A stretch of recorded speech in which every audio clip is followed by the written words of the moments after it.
On today's episode, we're going to run through the updated depth charts for the Falcons after the NFL draft. I'll give you guys my opinion as to who the current 22 starters are if a game was tomorrow. But of course, there are some position battles to watch for, and a lot could change throughout training camp and even maybe a little bit of mini camp and OTAs. But I just want to set a primer down for everyone the Falcons picked in the NFL draft that have joined the depth charts. And I'm not going to, we'll keep it a surprise, but I don't envision any of these guys being week one starters. Now, in addition to the draft, they also made some notable signings in free agency. Of course, you have got the big names like Kirk Cousins and Darnell Mooney, but Ray-Ray McCloud for special teams, Charlie Woerner to back up Kyle Pitts, Kentavius Street comes back after being traded from the Eagles to join that defensive line rotation. Same with James Smith-Williams. Eddie Goldman is back for now. We'll see how long it lasts. And then Antonio Hamilton and Kevin King, some veteran presence in the secondary. But let's start in the quarterback room, where there's really no surprises here. It goes Cousins, Penix, and then Heineke. And Heineke, in my eyes, is battling with Illinois UDFA quarterback Paddock for that third quarterback spot that I think with Cousins coming back from an Achilles may be a 53-man roster spot instead of being a practice squad spot. Then we have the running back room where, again, no real surprises at all. It goes Bijan, Tyler Algier, Avery Williams is back. That's really good to see with no Cordero Patterson. We'll see what Williams looks like, but they did draft Jace McClellan. He may push with Carlos Washington for a third RB spot on their roster. But all eyes are, of course, on Bijan Robinson, who last year showed so much potential and so many, flash plays. And now it's just about being a consistent three-down back, which that is the expectation for a running back that goes in the top 10 of the draft. Wide receiver room, Drake London, Darnell Mooney, and Rondale Moore I have as your starting three wide receivers, with Khadarel Hodge, Ray-Ray McCloud, and Washington kind of being the first three guys off the bench. And then some smaller reserve contracts that were signed like Josh Ali and Chris Blair competing for a roster spot, but more likely a practice squad spot. But the top three guys, Drake London, Darnell Mooney, Rondale Moore, there's pressure on them because these three guys are going to be on the field a whole lot more than they were in previous Falcons offenses. They're going to be seeing a lot more snaps, and so they're going to be tested a lot, and that's going to put a little bit more strain on them. So it's going to be really important for Atlanta to have good depth at the wide receiver position. Tight end-wise, the Falcons picked up Kyle Pitts' fifth-year option. No surprise on my end on that front. Charlie Woerner comes over from the 49ers, a homecoming for him back to the Peach State. And then John Fitzpatrick, and then they've got a UDFA out of Oklahoma, Austin Stogner, as the fourth tight end, who, lucky for him, he joins a very shallow tight end room, so he'll have a really good opportunity to try and compete for a 53-man roster spot with Fitzpatrick. But like I said, Kyle Pitts is the main attraction in this room, and I'm very excited to see what this new Falcons offense with Kirk Cousins and Zach Robinson have in store for Kyle Pitts and his role on this team. Hopefully, we see much more of Pitts in the red zone as, I'm not going to say names, but certain guys that had no business getting more touches in the red zone outshined Kyle Pitts last year. As for the offensive line, you got your usual starting five, and this is their best unit, I would say. Their offensive line is well intact. Jake Matthews, Matthew Bergeron, Drew Dahlman, Chris Lindstrom, and Caleb McGarry. To me, it's a top 5 offensive line in the National Football League. If we're getting nitpicky, though, let's take a closer look at Caleb McGarry for a moment. He's probably the weakest-ish of the bunch. But my concern is Caleb McGarry was a really good fit for Arthur Smith's offense, which was predicated on the run.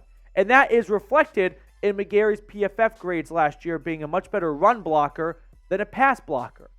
However, with Kirk Cousins in town, they're going to be passing the ball way more than they were last year. And now Caleb McGarry may not be such a good fit for this offense anymore. So expect a lot of pass protection reps going on in training camp for guys like McGarry and Jake Matthews, who for the last few years have been a run-first mindset. Now it's a pass-first mindset. But grade the Falcons offense for me. Give it a Madden grade, A, B, C, D, or F. I'd give their offense a B+. The only question mark I have is the wide receiver position because they're going to be using so many 3 wide receiver sets. Are Darnell Mooney and Rondale Moore ready to have that big of a role where they weren't in that same type of spot the last few seasons with their respective teams? So I'll give it a B+. Let me know what grade you would give the Falcons offense down below. Now, next up on the show, we're going to look at the other side of the football's depth charts, the defensive side. But before we do, I do want to tell all of our amazing viewers about all of your favorite sponsor, Prize Picks.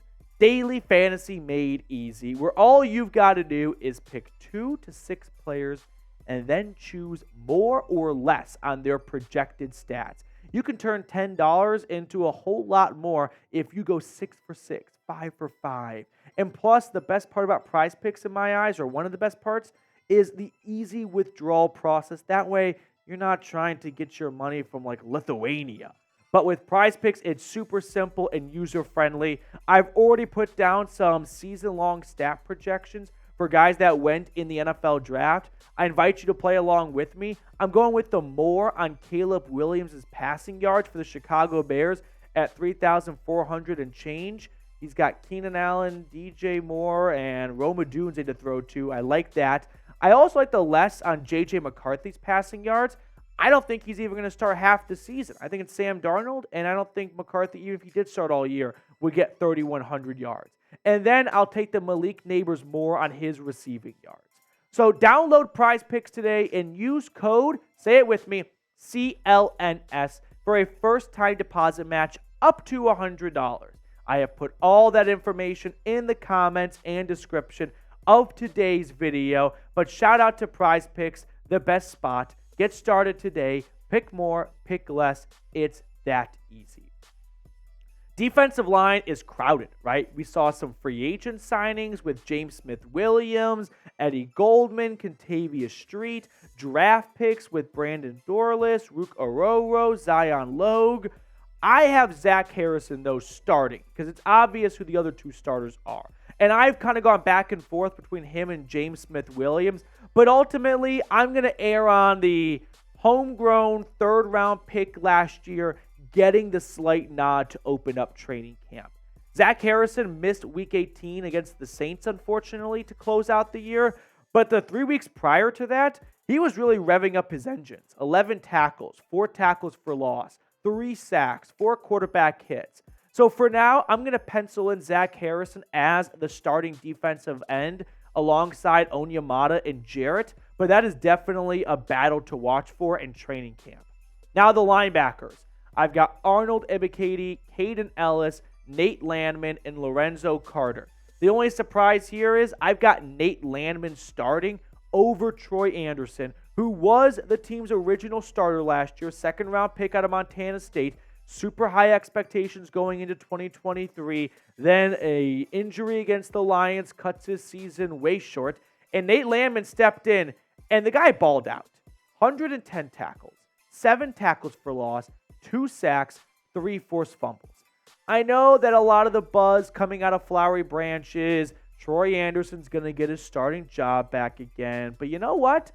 I'm not so sold on that. I think with the way Nate Landman played last year, it should be his job to lose, which is why I want to propose something. And this really is for Raheem Morris and everyone watching at the Falcons facility. Why not both?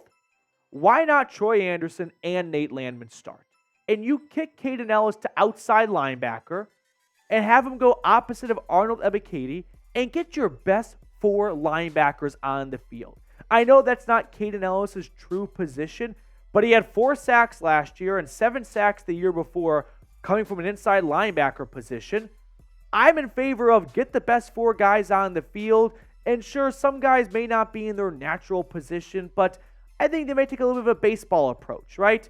Move a second baseman to shortstop. Sure, it may not be what they played growing up, but is it all that different? Kind of, but not really at the same time. So this would be my proposal for the Atlanta Falcons linebacker room. Now, what's your confidence level in this Falcons defense? Before we look at their DBs, right now, where's it at? Scale it 1 to 10 for me in the comment section below. Now, as for the cornerbacks, I've got A.J. Terrell starting, of course, and then I've got Clark Phillips and D. Alford.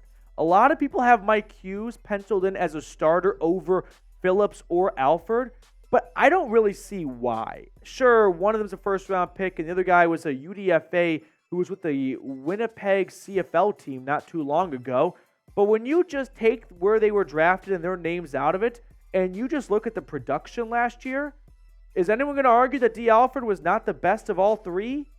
I mean, PFF certainly had him ranked as the best of all three. They had him ranked 38th out of 127 qualifying cornerbacks.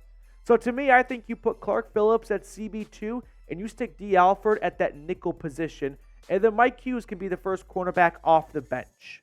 And then finally, I'll go in the safety room here with DeMarco Hellum starting next to Jesse Bates over Richie Grant, the way it ended last year when the 7th-round pick out of Alabama, who shined all training camp and preseason long, eventually replaced the former 2nd-round pick Grant as this team's starting safety. But I think we may see a lot of 3 safety looks because that's what Raheem Morris and the Rams did last year anyway. And to wrap it all up, as for the special teams core, pretty chalk here, right? Bradley Pinion, Younghoe Koo, Liam McCullough, Ray-Ray McCloud as your punt and kick returner, with Avery Williams also in the mix, although I think the McCloud signing was primarily motivated for special teams, not for wide receiver reasoning. But that will do it for us on today's show. Let me know what you thought of today's episode. Always appreciate those of you that watch all the way to the end of the video. So if you are still watching, scroll on down, put the emoji that's the most frequently used emoji on your phone or computer. That way I can know where the end of the video crew is.